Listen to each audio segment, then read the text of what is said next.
So in the last class we studied about different colligative properties, that is relative lowering of vapor pressure of the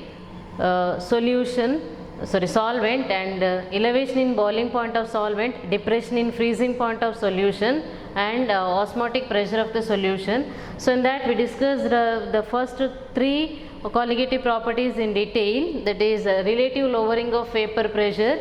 The expression for relative lowering in vapor pressure is P1 naught minus P1 divided by P1 naught is equal to W2 into M1 divided by W1 into M2, and also elevation in boiling point, a rise in boiling point from solvent to solution. And the third colligative property is depression in freezing point of the solvent.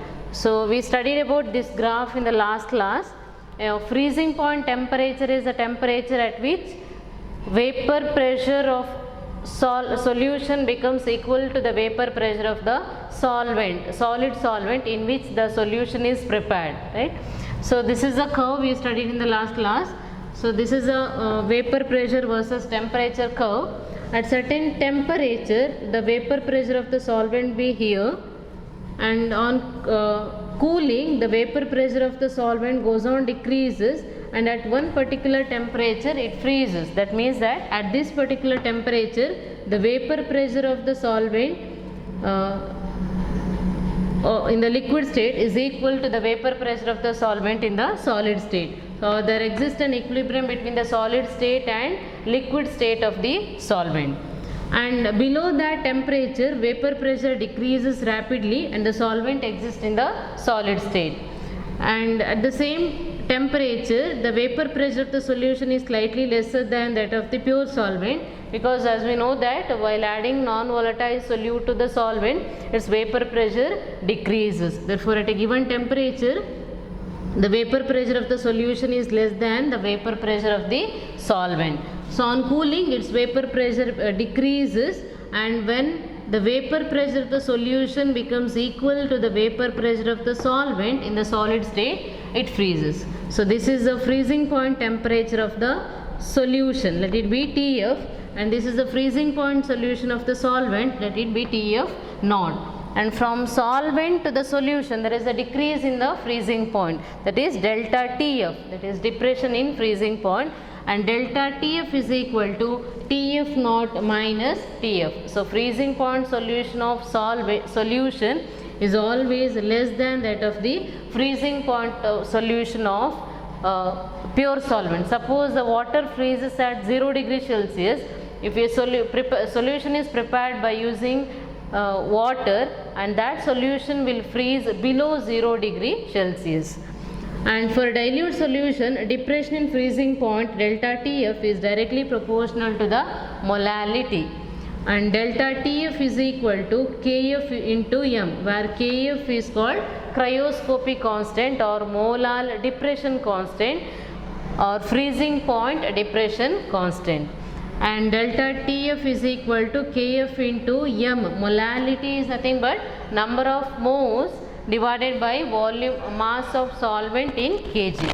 And if you substitute for M, that is W2 into 1000 divided by M2 into W1, we get the formula to calculate the molecular mass of the solute. So this is the another method to find out the molecular mass of the solute.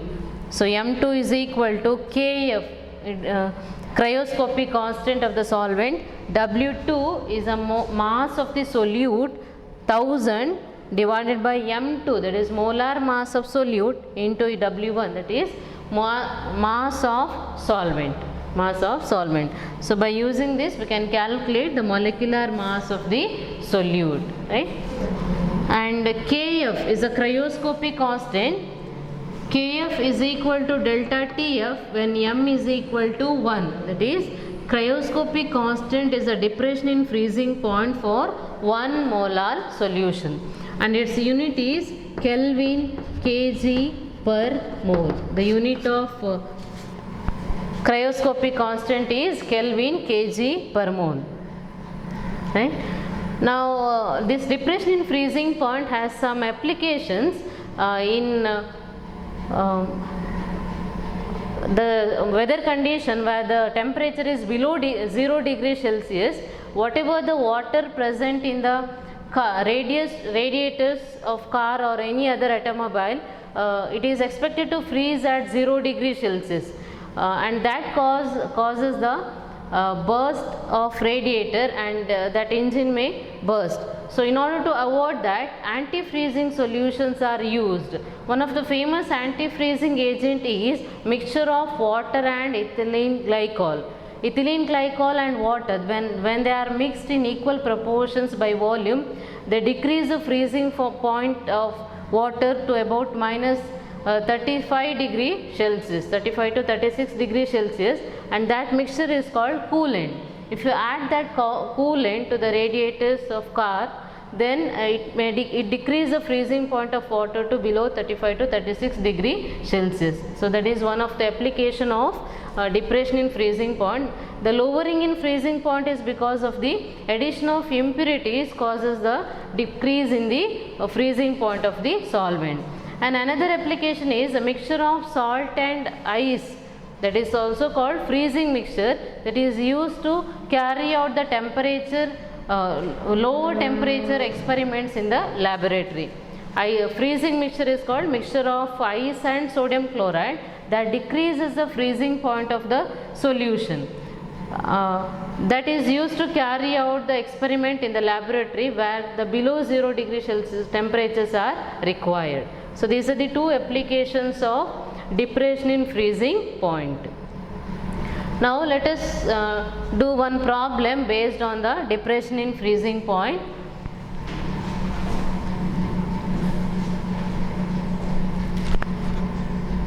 So here we have one problem. 1.0 gram of a non-electrolyte solute dissolved in 50 gram of benzene lowered the freezing point of benzene by 0.40 Kelvin. Kf for benzene, that is freezing point depression constant for benzene is 5.12 Kelvin kg per mole. Find the molar mass of the solute, right? Now the solvent is benzene. In its weight is 50 gram. 50 gram of benzene is taken. To that, about 1 gram of solute is added. 1 gram of solute is added.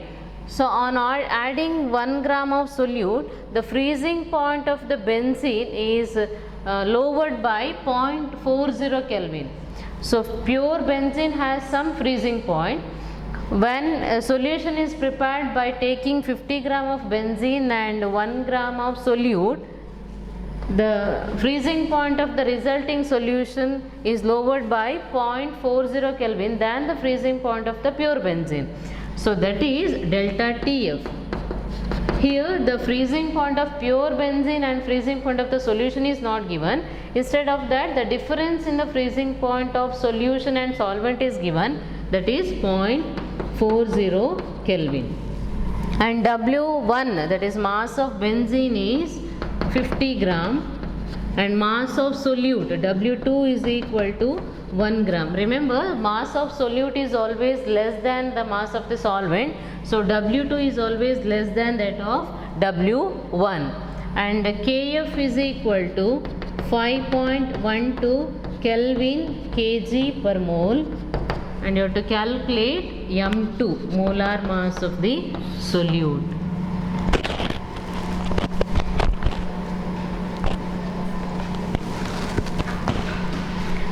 So here the formula is delta TF is equal to Kf into W2 into 1000 divided by M2 into W1, and delta TF is equal to 0.40 Kelvin is equal to Kf is 5.12 Kelvin, W2 is 1 gram into 1000 divided by M2 into 500, and calculate M2 in gram per mole.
So answer for this problem is 256 gram per mole. Molar mass of the solute is 256 gram per mole.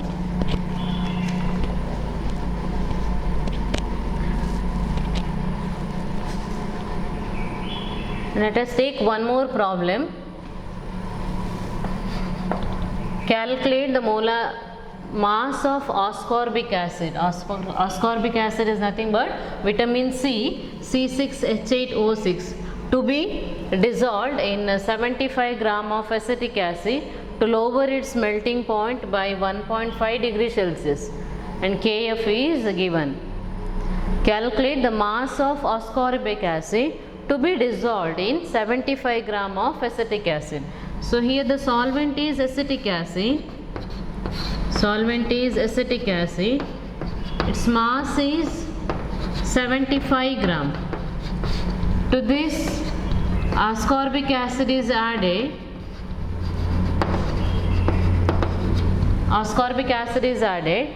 By adding ascorbic acid, the freezing point of the mixture has to be lower by 1.5 degrees Celsius. So in order to lower the freezing point of pure acetic acid by 1.5 degrees Celsius, what is the amount of ascorbic acid to be added? That you have to calculate. So here again, delta TF is equal to Kf into W2 into 1000 divided by M2 into W1, and delta TF is 1.5, Kf is given 3.9 into W2 you have to calculate into 1000 divided by M2, the mass, atomic mass of ascorbic acid is C6H8O6. Carbon 12 into 6 plus hydrogen is 1 into 8 plus oxygen is 16 into 6. Calculate the molar mass of ascorbic acid. It comes out to be 176 gram per mole.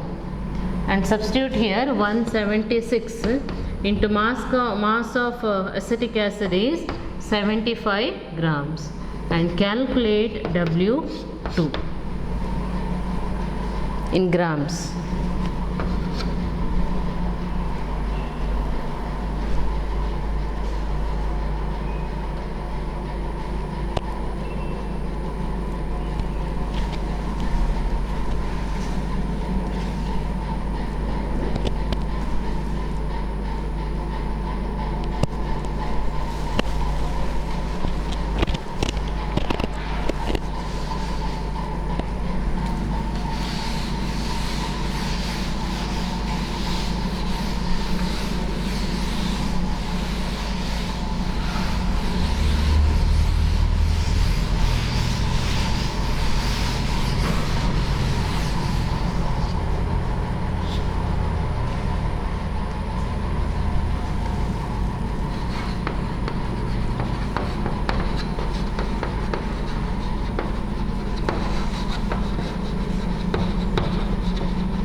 And answer for this problem is W2 5.07 grams. The mass of ascorbic acid is to be added to acetic acid is 5.07 grams.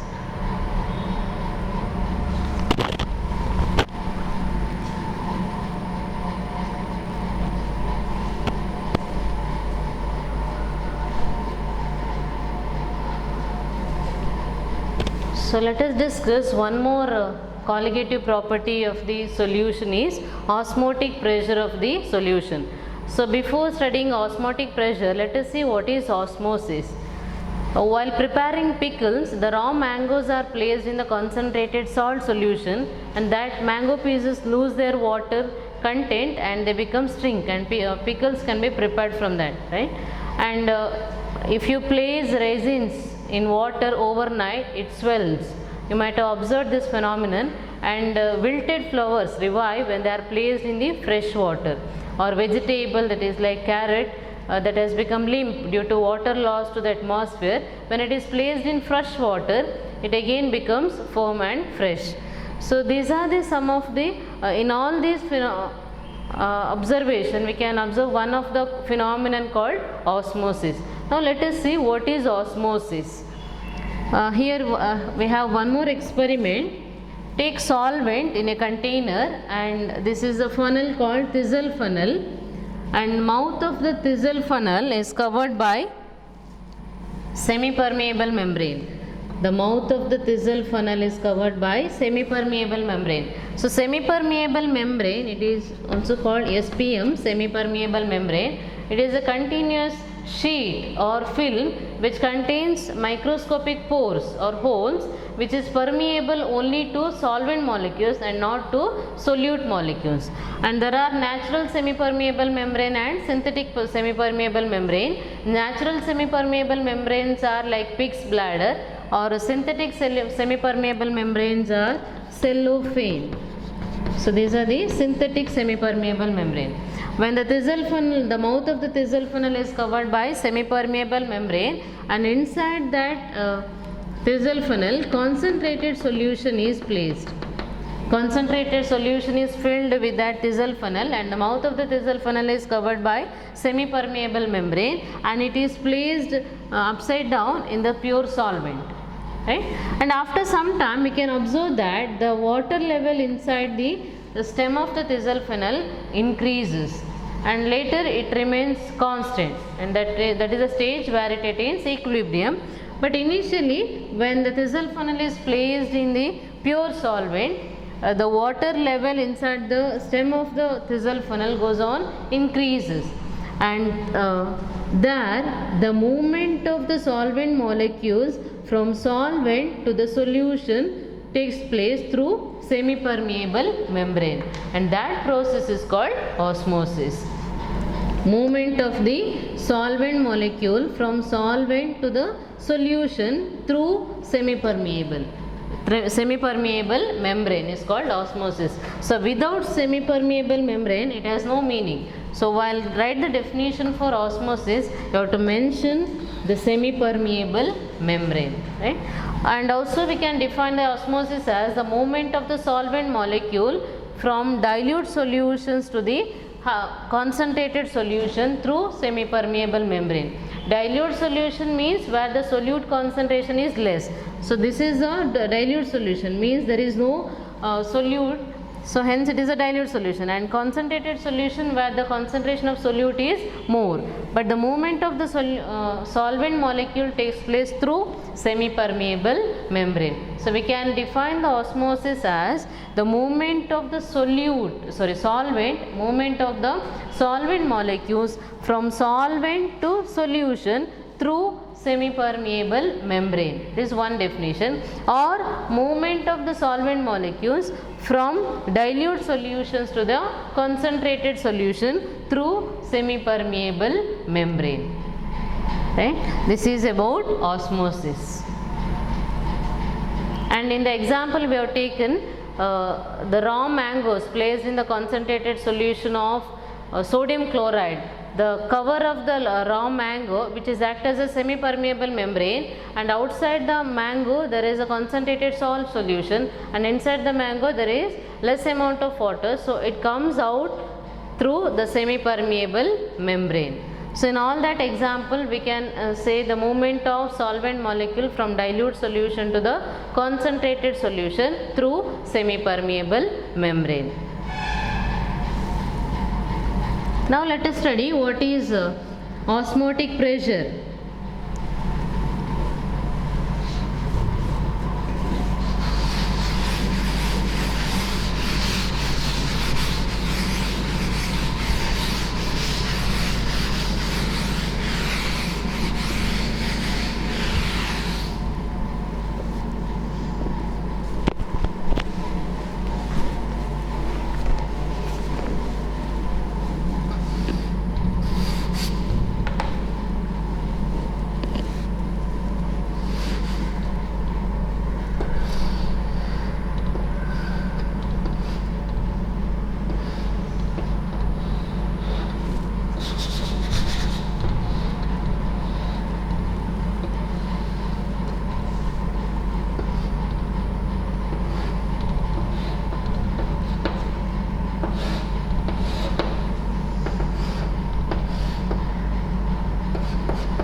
Now let us study about what is osmotic pressure. Now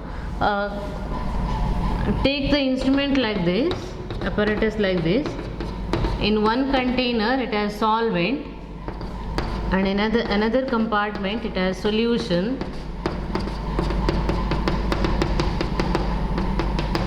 and the solvent and solution compartments are separated by semi-permeable membrane, either natural semi-permeable membrane or synthetic semi-permeable membrane. So when the solvent and solution are separated by semi-permeable membrane, osmosis takes place. That is, movement of the solvent molecules takes place from solvent to the solution through semi-permeable membrane. So the water level inside the solution goes on increases, and after some time it attains equilibrium.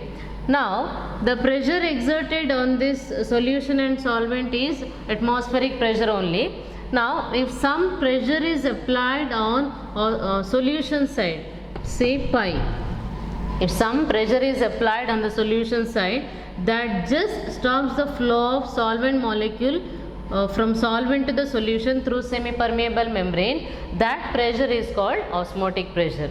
So if some pressure is applied on the solution side to stop the flow of solvent molecule from solvent to the solution through semi-permeable membrane, that pressure is called osmotic pressure. So it is denoted by the letter pi. So osmotic pressure is the pressure applied on the solution, pressure applied on the solution to just stop the flow of solvent from solvent to solution through semi-permeable membrane, or to just stop the process of osmosis. That pressure is called osmotic pressure. So osmotic pressure phi is proportional to the concentration, that is molarity of the solution at a given temperature T. And remember, osmotic pressure is a colligative property, means it is directly proportional to the number of solute particles present in the solution. Osmotic pressure is a colligative property, and it is observed that osmotic pressure is directly proportional to the concentration of the solution, that is molarity at a given temperature T, or pi is equal to N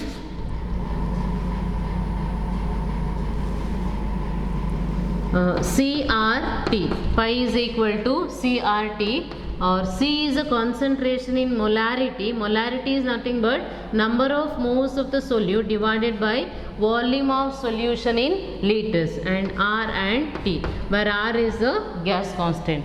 So pi is equal to CRT, where C is a concentration in molarity. Molarity means number of moles of solute divided by volume of solution in liter. R is a gas constant and T is a temperature, or pi is equal to W2 by M2 into V into R into T, where W2 is number of moles, N2 means number of moles. Number of moles is nothing but mass by molar mass. So W2 divided by M2. So pi is equal to W2 into R into T divided by M2 into V, or M2 is equal to W2 into R into T divided by pi into V. So osmotic pressure method also provides one more method to find out the molecular mass of the solute. So M2 is equal to W2 into R into T divided by pi into V, where W2 is mass of solute, R is a gas constant and T is a temperature, pi is the osmotic pressure, and V is the volume of solution in liters, right? So this is, by using this also we can calculate the molecular mass of the solute. So osmotic pressure is a pressure applied on the solution to stop the flow of solvent molecule from solvent to the solution through semi-permeable membrane. So osmotic pressure is a colligative property. It depends on the number of solute particles present in the solution, and it is observed that pi is directly proportional to the molarity at given temperature. So pi is equal to CRT, where C is the concentration of the solution in molarity, N2 divided by V into R and T. N2 is number of moles. Number of moles is nothing but W2 divided by M2, mass by molar mass.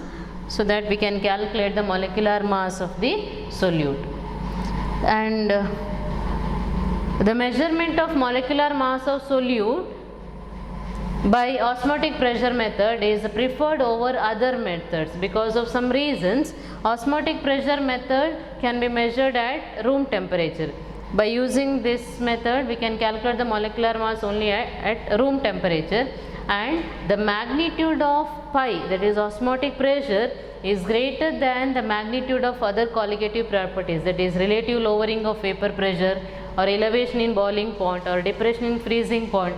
The magnitude is less, whereas in the case of osmotic pressure method the value or magnitude of pi is very high. So higher the value of the colligative property, lesser will be the error. And this method is very suitable to calculate the molecular mass of biomolecules and polymers, because biomolecules are usually less stable at high temperature and polymers show poor solubility in any solvent.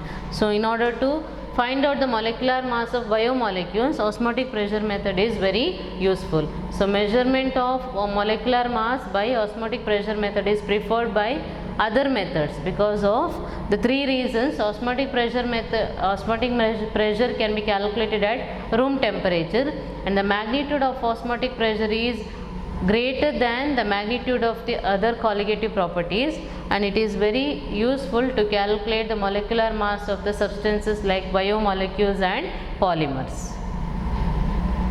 And write the formula to calculate the molecular mass of the solute and write the terms.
Let us take one more problem on osmotic pressure. So here the problem is 200 cm cube of an aqueous solution of a protein contains 1.26 gram of the protein. The osmotic pressure of such a solution at 300 Kelvin is found to be 2.57 into 10 to the power minus 3 bar. Calculate the molar mass of the solute.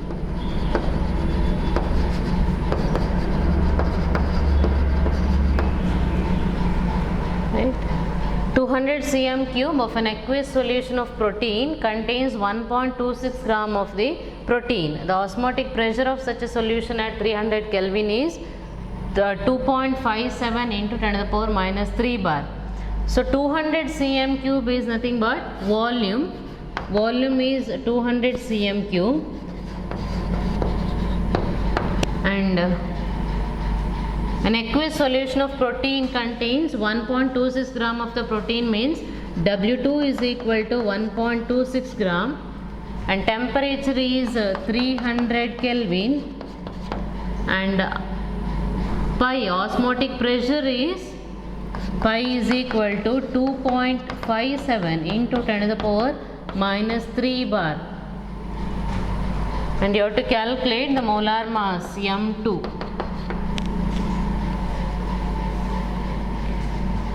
Now we have the formula M2 is equal to W2 into R into T divided by pi into V. So W2 is 1.26, R is 0.083, temperature is 300 Kelvin, and pi is 2.57 into 10 to the power minus 3, and volume of solution in liters. If the volume is given in cm cube, you have to convert it into liter. So 200 cm cube is nothing but 0.2 liters. 0.2 liters. So now calculate the value of M2. So here the value of R is substituted as 0.083 liter bar per mole per Kelvin. So there are different values of R based on the unit of pressure. So since the osmotic pressure is given in bar, we have to substitute the value of R in bar only. And if you substitute the value of R in R as 8.314, then the unit becomes liter Pascal per mole per Kelvin.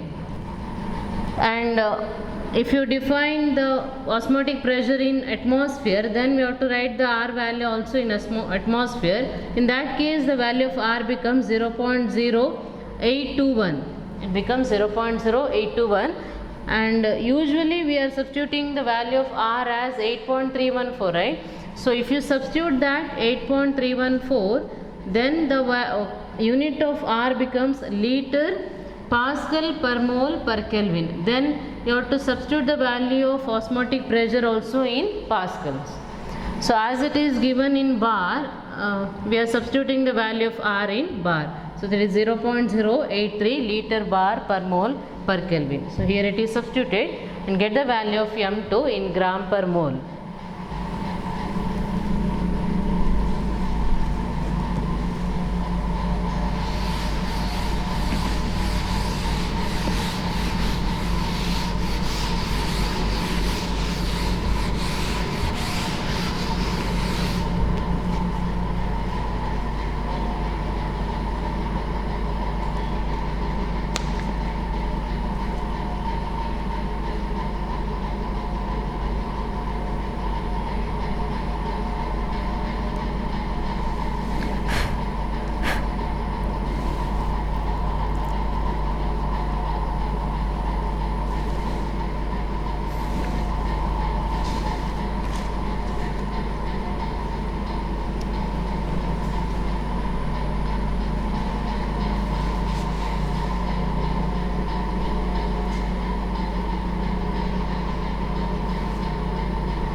So its answer will be 61,022 grams per mole.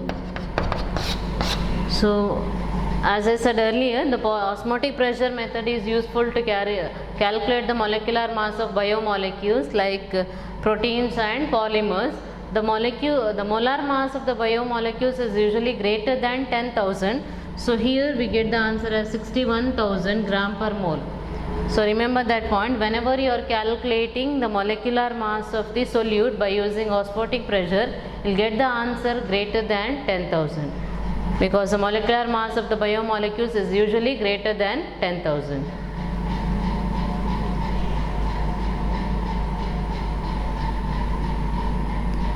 So here remember the 2 points, osmosis and osmotic pressure. Osmosis is the flow of solvent molecule from solvent to the solution through semi-permeable membrane, or the flow of solvent molecule from dilute solution to the concentrated solution through semi-permeable membrane. And osmotic pressure is the pressure applied on the solution to just prevent the flow of solvent molecule from solvent to solution through semi-permeable membrane.